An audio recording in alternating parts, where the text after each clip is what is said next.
This is ITV News at 10 with Tom Bradby. Hello, I'm Rick Fulbaum. This is CNN News Now. This is BBC World News. I'm James Menendez. Hello there, I'm Felicity Barr, and this is the News Hour live from London. And this is News Item Video Lesson. Today, we would like to discuss everything about News Item. What we are going to talk about are, first, social function, text structure, and the last is language features. First thing first. Pertama, sebelum sampai ke situ, kita jawab dulu pertanyaan ini. What is news item? Apa itu text news item? Have you ever read a newspaper? Pernah baca koran, Kompas, Japos, atau Suara Merdeka? Have you ever read a news website? Pernah baca situs berita? Detikcom misalnya. Have you ever watched a news program di TV? Pernah? Seperti contoh di awal, CNN, BBC, atau ITV, atau Metro, atau TV One. Or have you ever listened to a news program? Pernah dengerin siaran radio? Yang berita maksudnya. Nah, all of those are news item. Semua itu adalah news item. Jadi kita sebenarnya udah kenal dengan news item. Nah, sekarang kita masuk ke bagian selanjutnya. Social function. Ada 3 hal yang perlu dijawab tentang social function. Pertama, why people read, watch, or listen news item text. Kemudian, why people make a news item text. Terakhir, where can people find a news item text. 3 itu. Let us discuss it one by one. Kita bahas satu-satu. Pertama, why people read, watch, and listen. Nah, alasannya gampang, sederhana. To get information. What kind of information? Information apa? Events. Informasi tentang satu kejadian. What kind of events? Events jenis apa? It can be historical events, kejadian yang bersejarah. Bisa juga political events, peristiwa politik. Itu saja? Tentu tidak. Bisa juga popular events. It can be also about sporty events. Importantly, information that people want to get the most is current event. Informasi yang paling ingin diketahui adalah informasi yang terkini, yang terbaru. Pertanyaan selanjutnya, mengapa orang membuat news item text? The answer is pretty straightforward, to inform newsworthy events. Tujuan teks news item mudah ditebak dari namanya. Jadi tujuan pembuatan teks news item adalah untuk menginformasikan satu peristiwa yang newsworthy, alias yang layak atau pantas jadi berita. Don't you worry about the criteria of newsworthy events. Nggak usah bingung tentang kriteria peristiwa apa yang pantas jadi berita. Karena event kecil, misal event sekolah pun bisa jadi berita bagi warga sekolah. Newsworthy juga bagi warga sekolah. Bisa masuk buletin sekolah, majalah sekolah. Walau semua berita bisa newsworthy, tapi jumlah orang yang menganggapnya newsworthy akan berbeda-beda. There are actually 6 values that makes a newsworthy. Jadi sebenarnya ada 6 nilai yang membuat satu berita bisa dianggap layak dan pantas jadi berita. What are they? Apa saja? First, timeliness. Second, proximity. Third, prominence. Fourth, uniqueness or oddity. 5, impact. And 6, the final, conflict. Apa maksud semua itu? Now, let us discuss it one by one. First, timeliness. Nah, di sini maksudnya recent news have higher value than less recent ones. Berita kejadian yang terkini, yang paling baru, itu nilainya lebih tinggi ketimbang kejadian yang sudah lama, sudah seminggu atau bahkan sebulan. Second, proximity. Maksudnya, stories that take place in one school or one's hometown are more newsworthy than those far away. Misal, jika kamu bersekolah di SMA 1 Semarang, berita tentang peristiwa yang terjadi di SMA 1 Semarang tentu saja lebih newsworthy daripada tentang kejadian yang terjadi di SMA 1 Seoul misal. Third, prominence. Maksudnya, news about famous people have higher value than news about ordinary citizen. Semakin terkenal orang yang diberitakan, makin tinggi juga value-nya, semakin newsworthy juga. Fourth, uniqueness or oddity. Jadi, keanehan maksudnya, atau keunikan. Berita tentang dog yang bites a man itu kalah newsworthy dibanding berita tentang man yang bites a dog. Intinya adalah semakin unik, semakin aneh, semakin newsworthy. Fifth, impact. Satu berita yang mempengaruhi banyak orang akan jauh lebih newsworthy daripada berita yang mempengaruhi sedikit orang. Okay, the final value is Konflik. Berita yang penuh pertentangan, penuh konflik, berita yang kontroversial itu akan jauh lebih menarik ketimbang berita yang tidak memicu perasaan atau pendapat pembacanya, pemirsanya. Itu semua 6 nilai dari suatu berita. Semakin banyak nilai dari 6 hal itu terpenuhi, maka semakin newsworthy satu berita. Sekarang kita lanjut ke pertanyaan social function lainnya, yaitu where can people find a news item text? Di mana orang bisa menemukan text news item? Any idea? Ada yang tahu? The question is easy to answer, don't you think? Tanyanya mudah dijawab kan ya? Kalau beli surat kabar di mana? Kalau beli di news stall bisa, agen koran, loper koran, juga di bookstore, toko buku. If you don't wanna buy, kalau nggak mau beli, you can also find newspaper at the library. Di perpustakaan pasti ada juga. There's also an e-newspaper you can subscribe. Ada juga surat kabar elektronik yang kamu bisa langganan, seperti Detikcom tapi harus bayar agar bisa baca. Okay, next, where can you watch the news? Kalau pengen nonton berita, di mana? Udah kan jawabannya? Metro TV, TV One, Berita 1, iNews, CNN Indonesia. Semua yang saya sebutkan tadi kebetulan channel berita. But you can also find news program on regular channel. For instance, you can watch Liputan 6 on SCTV. Sekarang di mana kita bisa mendengarkan berita? Radio, of course. Radio yang didengar sekarang tak terbatas pada radio lokal, tapi bisa juga radio yang internasional. You can listen it to Spotify atau TuneIn atau dari situs-situs lainnya. Ada banyak radio online di internet. And that's all about social function. Itu semua penjelasan tentang fungsi sosial text news item. Once again, if we talk about social function, kita tidak hanya berbicara tentang purpose penulisannya, tapi kita juga berbicara tentang purpose kita baca, dengar atau lihatnya, dan terakhir, di mana kita menemukan text news item itu. Now, let's talk about text structure of news item. Mari kita berbicara tentang struktur text news item. Seperti semua jenis teks lainnya, text news item terdiri dari beginning, middle, dan ending. Text news item juga ada pendahuluan, isi, dan penutup. Pendahuluan dalam news item disebut newsworthy events. Sedangkan bagian isinya disebut background events. Terakhir, bagian penutupnya disebut source atau sources. Kalau pengen menghafalkannya dengan gampang, diingat-ingat aja Nebes. Oke? Sekarang waktunya kita bahas satu persatu bagian-bagiannya. Pertama, newsworthy event. Di dalam newsworthy event, kita tulis summary of the event. Jadi, tulis inti-intinya saja. Atau tulis yang penting saja. Nah, di sini sertakan juga when, where, who, what, and why-nya. Gak harus semua, tapi 5W itu intinya harus ada. Now look at the following example. Di situ ada satu berita, satu news item. The title is in bold, yang dicetak tebal itu judulnya otomatis. Nah, newsworthy event-nya bawahnya. Nah, sekarang kita coba cek apakah sesuai dengan yang kita sebutkan tadi, inti-intinya saja, 5W dan seterusnya. It is written on the first paragraph, Cristiano Ronaldo has lashed out. Nah, jadi who-nya itu adalah Cristiano Ronaldo. What happened? Lashed out tadi, marah-marah. Jadi attacking someone verbally. Jadi nyerang seseorang secara verbal, secara kata-kata aja. Who dan what-nya udah ada. Sekarang when, di situ nggak ada, dan where-nya juga nggak ada. Nah, tapi why-nya ada. Kenapa Cristiano Ronaldo marah-marah? Karena ada orang yang disrespectful, di situ ada tertulisnya. Jadi tidak semua W ada, tapi 3 ada. Itu boleh. Intinya tapi paragraf 1 newsworthy event ngasih yang penting aja.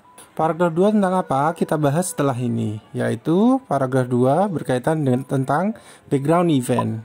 Background event is about details. Everything written in the background event have to be broken down, harus diperinci, didetailkan di bagian kedua ini. Nah, sesuai dengan namanya, background event yang kurang lebih artinya latar belakang peristiwa, maka kamu harus jelasin urutan sejarahnya, urutan kejadiannya. Kalau yang di awal inti, kalau yang di sini sejak awal sampai akhir. Kita coba kembali dengan contoh yang tadi, Cristiano Ronaldo. Inti newsworthy eventnya tadi adalah bahwa Cristiano marah-marah sama orang yang buat rumor tentang masa depannya. Maksudnya adalah bahwa orang buat rumor seolah-olah dia akan pindah dari klubnya sekarang, Juventus, ke klub lain. What information can be found in the background event? Nah, di background eventnya, di situ tertulis sejarah statistiknya Cristiano di klub sebelumnya, di Real Madrid. Nah, di situ ada angkanya 451 dari tahun 2009 dan sampai ke 2018. It is stated in the background event that Cristiano used to be working under Carlo Ancelotti, and it is also said that the rumor said that Cristiano will work again under Carlo Ancelotti. Dalam background event itu juga tertulis bahwa Cristiano dulu itu pernah kerja sama Carlo Ancelotti dan rumornya akan kerja bareng lagi. Nah, background event di situ juga menyebutkan bahwa Cristiano bergabung dengan Juventus, dibeli dari Real Madrid dengan harga 100 million euros. Nah, in background event also can be found the source of the rumors. Jadi rumornya itu dikeluarkan oleh siapa? Di background ini juga disebutkan. Seperti yang kita bahas sebelumnya, in background event we can found details information about everything that is says or stated in newsworthy event. Jadi dalam background event di situ ada informasi yang lebih mendetail, lebih rinci tentang latar belakang peristiwa apa yang sudah disebutkan dalam newsworthy event. All news article must be attributed to the source. Jadi semua berita itu harus ada sumbernya. Nah, makanya setelah background event itu akan dilengkapi dengan sources. Source atau sources indicate where materials or information from. Di sini writer or the reporter or the journalist itu ngasih tahu sumber informasinya. The source doesn't necessarily need to be a person. Sumbernya nggak harus orang langsung, bisa juga a document, other report. It can be also from a certain website, books, or research journal. Intinya yang bisa dijadikan sumber itu bermacam-macam. Bisa orang dalam bentuk wawancara langsung, ataupun bisa data laporan, bisa dari buku, bisa dari situs lainnya, bisa dari penelitian. You can write source in direct speech or direct quotes, seperti kalian bisa lihat contohnya di layar, atau juga in indirect speech atau paraphrase. Nah, di situ juga bisa kalian lihat contohnya. Oke, paham ya? So that's it about text structure of news item. Nah, sekarang kita coba latihan. Let's analyze a certain news article, news report, or news item. As you can see on your screen, that is the news article. Jadi itu beritanya. As you all know, the structure of a news item is newsworthy event, background event, and source. Nah, berarti yang paling atas adalah newsworthy event. Nah, paragraf 1 itu newsworthy event yang dicetak tebal, in bold. Oke, nah sekarang the question is, dari segitu banyak paragraf, which one is the background event? Before we begin analyzing the background event and source, you have to know that background event and source is a unity. Maksudnya antara background event dan source itu satu kesatuan. Hubungannya erat, tidak bisa dipisah. Kenapa? Because the writer give details information through sources. Karena penulis memberi informasi detail tentang latar belakang peristiwa lewat sumber tadi. Jadi sumber di situ fungsinya menjadi pendukung, supporting background event. Itulah mengapa walau susunannya itu NA, newsworthy event, background event, kemudian diikuti sources, tapi pada kenyataannya antara background event dan sources itu bisa berkebalikan. Bisa sources di atas, background eventnya di bawah, dan begitu seterusnya. Entah bagaimanapun susunannya, teks news item disusun dan ditulis dengan cara inverted pyramid. Maksudnya di bagian paling atas ditulis hal yang paling penting, dan semakin ke bawah tulisannya, maka yang diceritakan adalah hal yang kurang dan tidak penting. Nah, sekarang kembali ke teks yang tadi, ke berita yang tadi, kita coba analisa. Once again, the first paragraph is the newsworthy event. The easiest way to find the background event is by finding the source. Jadi cara paling mudah untuk menemukan background eventnya adalah dengan menemukan source-nya. Cara paling mudah untuk menemukan source-nya adalah mencari yang direct quotes. Cari yang dalam kalimat langsung, cari yang dalam tanda petik. Setelah melihat semuanya, direct quote-nya, kalimat langsungnya ada di paling akhir. Di situ source-nya adalah Nicola Powell. Apakah itu saja? Nah, kita lihat lagi. Yang perlu kita ingat adalah bahwa source tidak harus dengan kalimat langsung. Bisa kalimat tidak langsung dengan paraphrase. Nah, sekarang kita lihat lagi penjelasan sebelumnya tentang cara penulisan source. As you can see, there is no quotation mark. Jadi di situ nggak ada tanda petiknya. Nah, kalimat tak langsungnya dimulai dengan according to.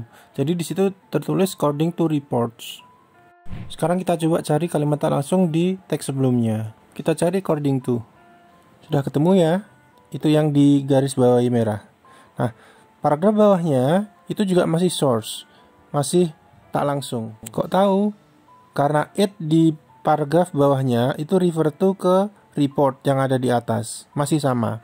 Experts warn di paragraf selanjutnya itu juga masih merujuk ke report. Jadi expertnya itu menuliskan peringatannya ya di report yang disebutkan pertama kali di paragraf kedua. Paragraf bawah yang kalimat awalnya ada the domain house price report. Nah, itu otomatis source juga, tak langsung paraphrase. Jadi sejauh ini 4 paragraf di bawah newsworthy event itu semuanya source yang paraphrase, bukan langsung. 2 paragraf paling atas di sebelah kanan kalian, Sydney dan Meanwhile, itu bukan source, itu adalah background event. Tapi 2 paragraf di bawahnya, the survey dan the report, otomatis source kembali, source yang tidak langsung. Sudah bisa disimpulkan ya, susunannya tidak harus NE, BE, dan S. Next, let's analyze the text structure of the following news article.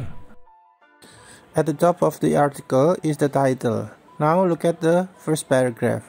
That is the newsworthy event. Now let's find the source. Kita cari yang direct quote. Kita cari tanda petik. Ada tidak? Bentar, ada nggak? Tidak ada. Oke ya.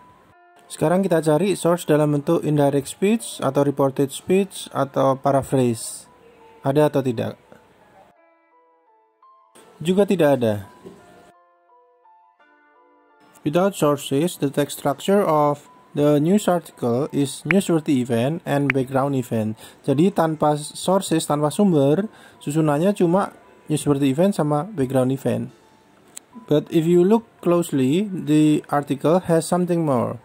It is written who the writer, there's also a photo and the caption. Jadi ada beda antara berita yang ini sama yang tadi.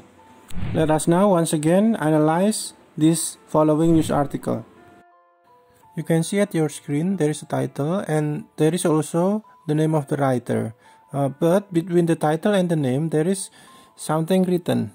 It is different with the previous one and there is also date, time of publication.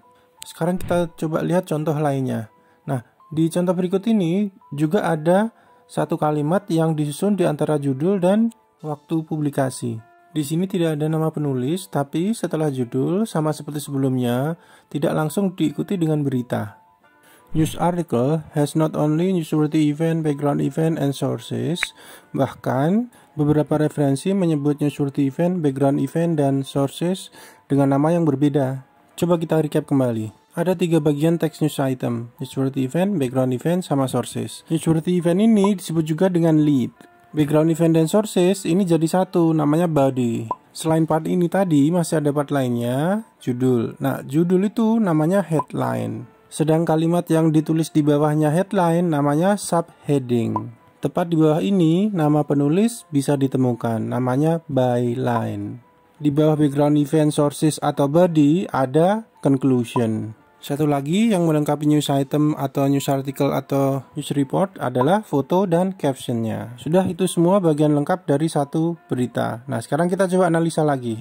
Di teks di samping, headline ada, kemudian newsworthy event ada, background event ada, dan sources ada. Berarti lead ada, body ada.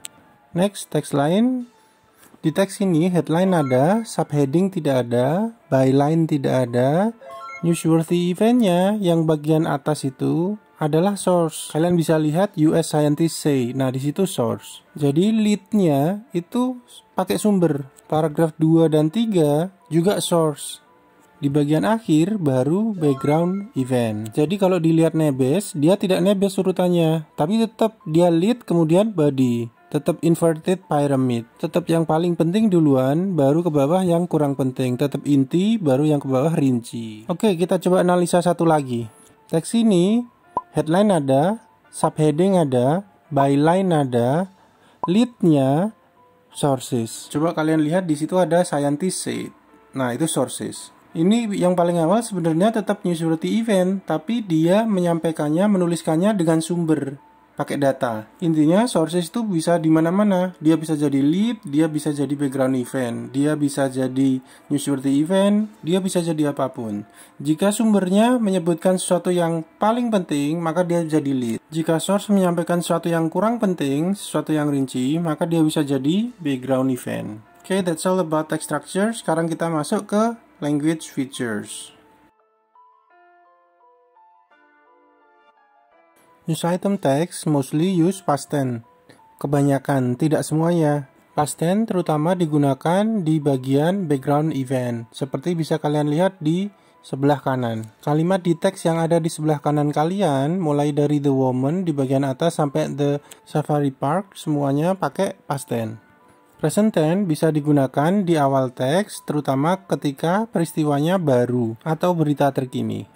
Di sebelah kirimu, di situ memakai present tense, mulai dari simple present hingga sampai present perfect tense. Perhatikan yang digaris bawahi.